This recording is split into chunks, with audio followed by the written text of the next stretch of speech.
Managing travel, time zones and sleep.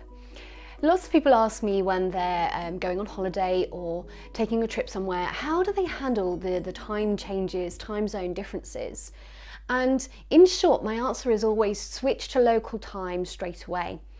There's no point trying to ease them in or trick the system, because the general rhythm of the day and the structure to daily routine won't have them fooled for long anyway. So what can you do about that change of time zone then? It might be a small one, it might be a massive difference. Some people have come to me for help when they've been relocating and actually going to live in another country where the time is going to be different. I think what's important to remember is you do quite quickly adjust, and it's when you change location, you go somewhere else, especially if it is a holiday or you're going to the destination where you're going to be for a while. It's exciting and you want to just get into the groove of the holiday, let's say, and you just get straight into that time zone. It can be challenging coming back, especially I think for us as adults to get back into rhythm of at home as opposed to holiday time zone. That can be a challenge sometimes coming back. And of course there are renowned differences between whether you go east or west and how that can affect the body too. Typically speaking, I think you'll find that when you go east, it's harder to get your body into gear than when you go west, and it's usually easier. So there are loads of things to think about, but how does it impact and how does it affect your children and your babies and little ones' sleep when they don't know what the time even means? They don't know what the time on a clock actually is, and they don't understand if you say, well, I know it feels like this, but actually it's this time. They don't understand that. So all they really have to go by is the cues, the light of day, the time that they're having their meals, the activities that are happening. And that's how you can get them adjusted really quickly to the time zone they should be on. So let's first of all look at travel, the actual journey piece. Now, you're going to have probably a travel day, or at least several hours, or maybe more than a day. There's going to be your travel time. That travel time alone is likely to be a bit different, out of normal routine. You're going to be you could be on an aeroplane for hours, you could be in the car for several hours, or however it is you're traveling. So the day will be a little unusual. Meal times might come at different times. It might be that you're eating little and often. Sleep times may come at different times. When you're traveling, but whether it be by plane, car, train or whatever, the general motion and rhythm of that movement can sometimes lull you off to sleep anyway. So you might find yourself or your child taking naps and having sleeps at obscure and different times to your usual routine. So it's always important to remember that the actual travel day or the travel time that while you're on your journey is gonna throw things into a spin anyway. Which is why there's very little point in trying to keep to your home schedule on the other side, because that journey there is going to throw that right off anyway. So what I would say to you is, during that journey, the important thing to do is to stay well fed and hydrated and stay well rested. If you need to sleep, have a sleep. And more so your children. If the baby needs to sleep, let them. If they nod off, it's okay. Don't bother trying to go, oh no, you can't sleep now, because then you won't sleep then. If they're trying to fall asleep, it's because they need it. They are tired. They obviously want it. So let them have it. See what they do. We'll pick up the pieces on the other side. That's always the best way to look at it. Let them stock up and store up. Let's not prevent them from taking the sleep that they are showing that they obviously need. Okay, so that's your journey, and remember, your journey is going to be an unusual time. It's not going to be your usual rhyme and rhythm of your usual day.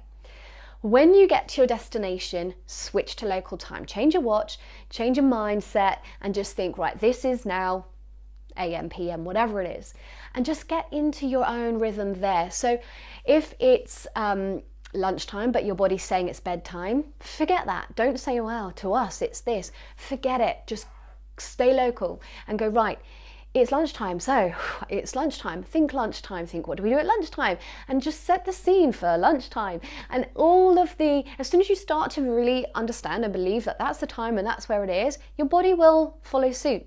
Your subconscious mind actually is very, very powerful, and what you tell it, it will believe. So if you can convince it of anything, really. So if you tell your subconscious mind, and if you keep believing, and you say that it's this time, forget what time your body thinks it is. Stop reminding yourself of that. We all like to do, at home it's this time, or for us it feels like, forget it. Just stick to, yep, this is the time it is. You'll start to feel it. You'll start to feel good about that time. You'll start to feel that it's okay, and your own tiredness will just start to get buried away, and you'll move forward, and then you'll inflict that upon your baby or your young child, and they'll go with it. They'll go with you. So if it's lunchtime, feed them like it's lunchtime. Go through your lunchtime rituals. Likewise, and most importantly of all, is bedtime. Do the same. Have your bedtime routine. Now, if we were going in more depth about travel, one of my biggest travel tips for you is to have a holiday routine. Now, that doesn't have to be your home routine.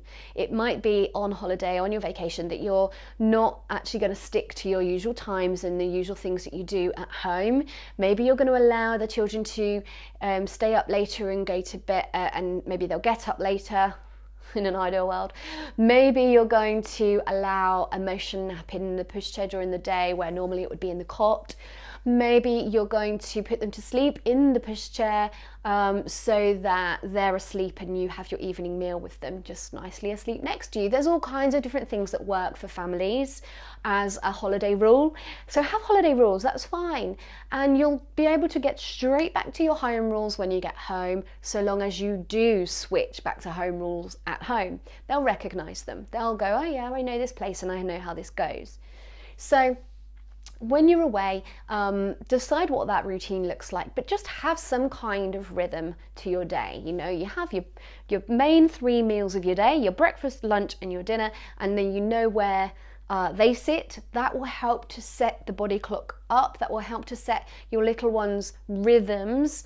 And then bedtime routine, have a few steps. Maybe maybe there's an activity or something that you do, then maybe you go back to your room, your apartment, your villa, hotel, whatever it is, wherever you're staying, you go through some bedtime routine things, and then maybe they go to bed, or maybe you settle them into the pushchair or what have you. So just have some sort of rhythm, because even just mealtime rhythm helps to set up the little one's body clocks and help them to see, okay, this is what we do in the morning, this is what we do in the middle of the day, this is what we do at dinner time, and so on. So my biggest message to you, and the thing I really want to drive home here, is get on to local time straight away. That's the real key for you. So what if you're relocating? What if you're going to live abroad and your whole world is going to get moved? Well, the same rules apply as far as the time zone stuff goes and the body clock. Just get onto local time straight away. Of course, there will be other things and there will be other adjustments to make. And those really are the same for your child as they are for you.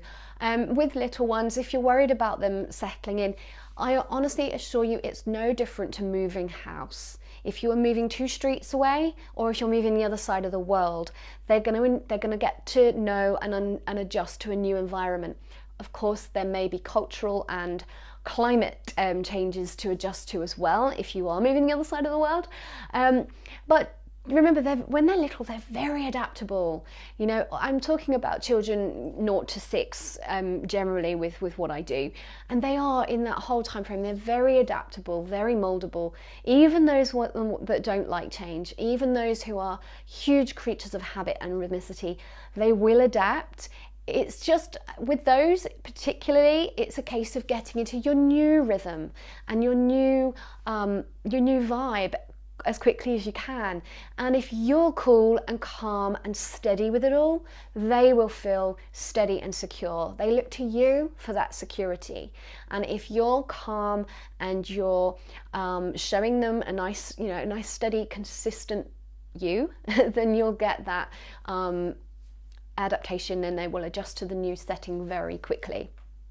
So if you are relocating and you're going overseas, or you're going to live somewhere else, the things that I want you to keep in mind there are just, it's not really any different to moving home one street away, in that the same tips I would suggest, like perhaps take their bedding from their current bed before washing it and put that in their new room, so they have a familiar smell, a scent of their own. Bring familiar, well, obviously if you're relocating, you're going to bring their stuff, so you're going to bring those familiar objects and items. You could even set a few things up in their room that are the same as their old room, just for that familiarity. Let them get to know their new space. And also, be mindful, be understanding of any fears. If it's a darker room, or if they feel a little bit, lost, they might just need you to bear with them, give them a little reassurance and support when they settle to sleep in their new setting. But all of that is going to be a change for you as much as it is for your child. And like I say, if you can stay steady, you'll just smoothly go through it all together. It won't be as daunting as you think. And I think the thing that parents fear most, or at least the ones that ask me for help, it is around the sleep. And it's the case of, well, we've just got our child sleeping so well, and now we're moving to the other side of the world, and it's all going to be different. Well, let's just break that down. Yes, it's all going to be different, but the location will be different, the setting will be different. Okay, we've talked about that. It would also be if you moved 2 streets away. So let's take that piece, we can deal with that. Time zone, yep, the time zone will change how their body clock is. Adapt to local time straight away, and you'll quickly click into the right time zone. That's that piece handled. So really, when you break it down into bite-sized chunks, it's not such a great big deal. It probably is to you, it's not to your child. They'll just follow your lead. So lead wisely, get to local time straight away, set up a good rhythm, stay cool, tell your own subconscious mind that it's this time and this is what's happening and everything's great, and your little ones will just follow suit.